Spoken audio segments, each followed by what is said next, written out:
Morning champions. இன்னைக்கு என்ன பார்க்க போறோம்னா வந்து நெட்வொர்க் தியரியிலேருந்து நம்ம ஒரு 10 கொஸ்டின் வந்து இது பண்ணியிருக்கோம். 10 கொஸ்டின் வந்து நம்ம டிஸ்கஸ் பண்ணுவோம்.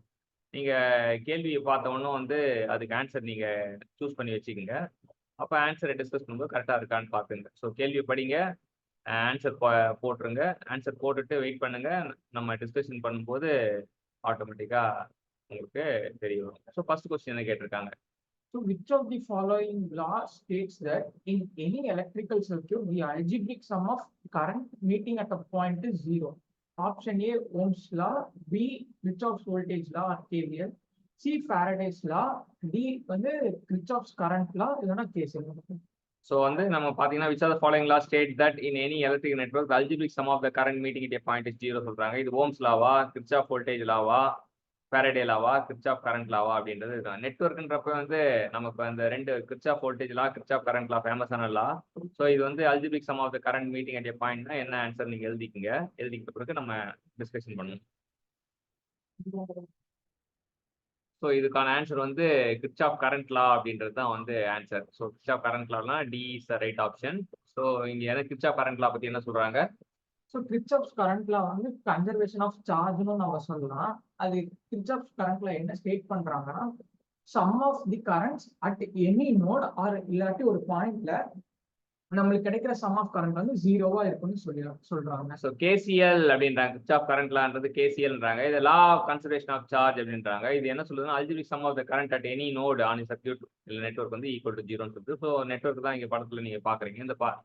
இந்த நெட்வொர்க்கில் வந்து பார்த்தீங்கன்னா இந்த நோட்ல வந்து பார்த்தீங்கன்னா சம் ஆஃப் த கரண்ட் வந்து sigma I equal to zero. Direction வச்சு பார்க்குறாங்க. I1 I2 வந்து entering, I3 I4 I4 I5 leaving. So வந்து என்டரிங் ஈக்குவல் டு லீவிங் போட்டு முடிச்சிருக்காங்க.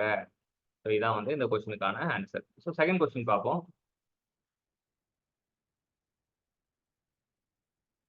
செகண்ட் கொஸ்டின் என்ன கேட்டிருக்காங்க?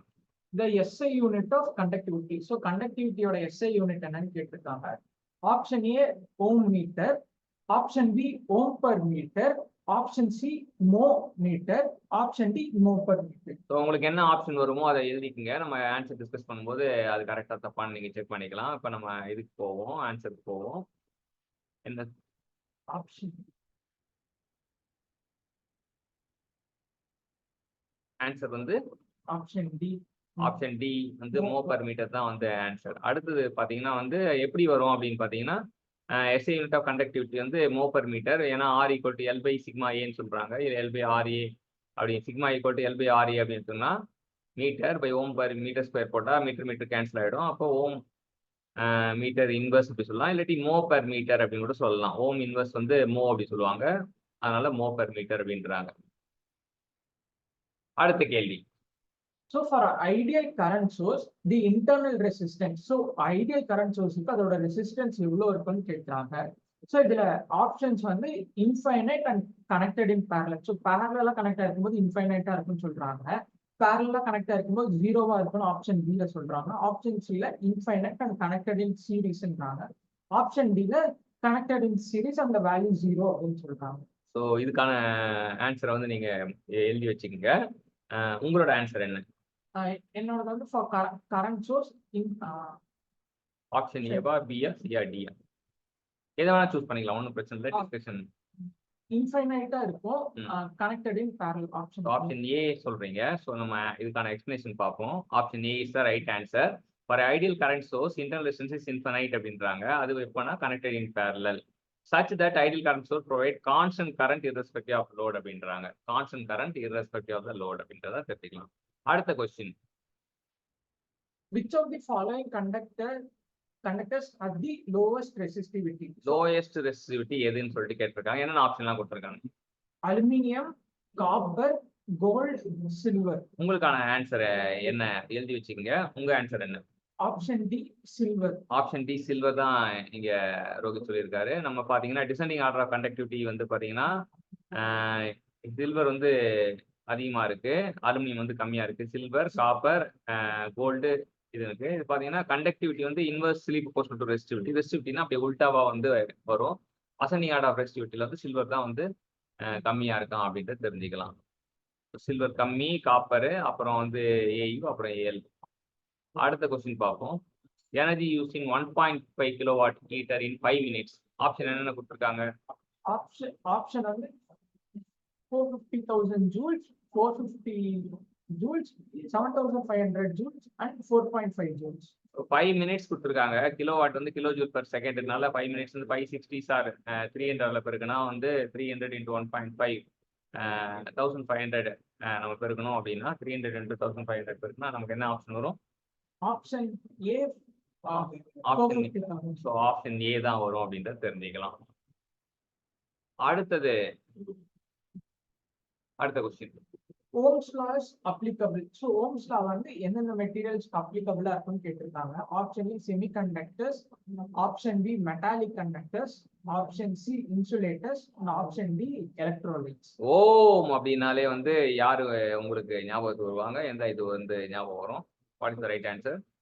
ஸோ ஆப்ஷன் பி தான் right answer, metallic conductors. Ohm's law வந்து கண்டக்டர்ஸ் மட்டும் தான் அப்ளிகபிளா இருக்கும். இது பார்ப்போம். இப்போ ஓம்ஸ்ல வந்து state that physical conditions are unaffected at constant டெம்பரேச்சர்ல பாத்தீங்கன்னா potential difference of conducting wire directly proportional to the current applied சொல்றாங்க. ஸோ பொட்டன்ஷியல் டிஃபரன்ஸும் கரண்ட் அப்ளைட் டைரக்ட்லி ப்ரொபோர்ஷனல். அதுல இருந்து I = V/R வந்து ஹென்ஸ் ஃபாலோ லீனியாரிட்டின்னு தெரிஞ்சுக்கலாம்.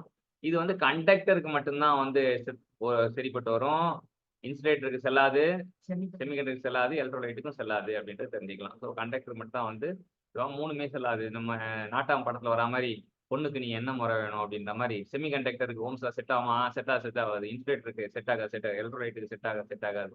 கண்டக்டருக்கு மட்டும் தான் செட் ஆகும் அப்படின்றத தெரிஞ்சுக்கலாம். அடுத்த கொஸ்டின் வந்து resistance of the conductor is directly proportional to its லென்த்தா, ஏரியாவா, வெலாசிட்டியா, பிரஷரான்னு கேட்டிருக்காங்க.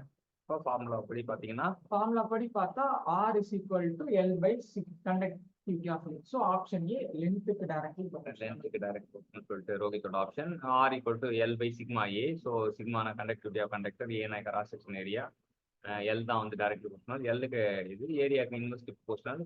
கண்டக்டிவிட்டி பத்தி பேசல இங்க, ஸோ அதனால அதை பத்தி R is proportional to L. இது வந்து ஃபேக்டர் டைப் கொஸ்டின் சொல்லுவாங்க, ரிலேஷன் டைப் கொஸ்டின் சொல்லுவாங்க.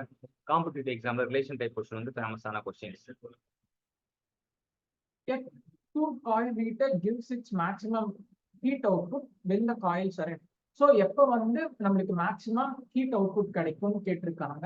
2 காயில் சீரீஸா கனெக்ட் ஆயிருந்தாவா, இல்ல சீரீஸ் பேரலா கனெக்ட் ஆயிருந்தாவா, இல்ல பேரலல் கனெக்ஷனா, இல்ல கனெக்ட் ஆகாம ரெண்டு ஹீட்டுமே ஆஃப் ஆயிருந்தா மேக்ஸிமம் ஹீட் அவுட்புட் கிடைக்குமான்னு கேட்டிருக்காங்க. ஸோ நம்மளுக்கு வந்து பேரலல் கனெக்ஷன்ல இருக்கும்போது மேக்ஸிமம் ஹீட் கிடைக்கும். So option C parallel. So parallel அப்படின்னு சொல்லியிருக்காரு. நம்ம ஆப்ஷன் போய் பார்த்தா C is the right answer. For a given voltage, 2 heating coil connected in parallelனா மேக்ஸிமம் ஹீட் கிடைக்கும் அப்படின்னு சொல்றாங்க. பிகாஸ் இந்த coil are connected in parallel, அது காரணம் என்னன்னா வோல்டேஜ் வந்து சேமா இருக்கும் அப்படின்றாங்க. ஸோ மேக்ஸிமம் ஹீட் கிடைக்கும்னு சொல்றாங்க. ஸோ ஆன்சர் இஸ் ரைட் தான். அடுத்து So conventional flow of electric current is from positive to negative, இல்ல negative to positive, phase to neutral, or neutral to phase and other. So conventional flow of electric current பாத்தீங்கன்னா வந்து என்ன answer? உங்களோட answer என்ன? So எப்பயுமே electric current வந்து ஒரு higher regionல இருந்து lower region போகும். So positive to negative தான். So option A positive to negative. Option A தான் correct answer. Electric current always flow from positive terminal to negative terminal, or it always flow from higher potential to lower potential சொல்றாங்க. அடுத்த question. Complicated series parallel combination of resistance are also known as என்னன்னு கேட்டிருக்காங்க. So இது வந்து electrical networks ஜெனரலா நம்ம define பண்ணுவோம். Electrical நெட்வொர்க்கா, காம்பினேஷனா, ரியாக்டிவ் சர்க்யூட்டா? எலக்ட்ரிக்கல் நெட்வொர்க்ஸா, காம்பினேஷனா, ரியாக்டிவ் சர்க்யூட்ஸா, டியூன்டு சர்க்யூட்ஸா? ஸோ உங்களோட ஆன்சர் வந்து எலக்ட்ரிக்கல் நெட்வொர்க். எலக்ட்ரிக்கல் நெட்வொர்க் அப்படின்னு தெரிஞ்சுக்கலாம். ஸோ வந்து காம்ப்ளிகேட்டட் சீரிஸ் பேரலல் காம்பினேஷன் வந்து also known as electrical network. So இன்னைக்கு என்னன்னா 10 கொஸ்டின் வந்து நம்ம வந்து ஃபுல்லாக டிஸ்கஸ் பண்ணோம். 10 கொஸ்டினோட கான்செப்டும் ரோஹித் வந்து எல்லாமே நீட்டாக எக்ஸ்பிளைன் பண்ணாரு. ஸோ எக்ஸ்பிளைன் ரோஹித்துக்கு தேங்க்யூ சொல்லுவோம். ஸோ இது போல் 10 படிக்கும்போது என்னன்னா நம்ம மெமரி வந்து நல்ல என்ஹான்ஸ்டாக வரும் அப்படின்னு சொல்லி எதை படித்தாலும் 10 படிக்கிறது வந்து நமக்கு ப்ரிப்ரேஷன் வந்து மெருகேற்றும். ஸோ இந்த 10 கொஸ்டின் நம்ம கற்றுக் கொடுத்த ரோஹித் தேங்க்யூ சொல்லுவோம். Thank you champions.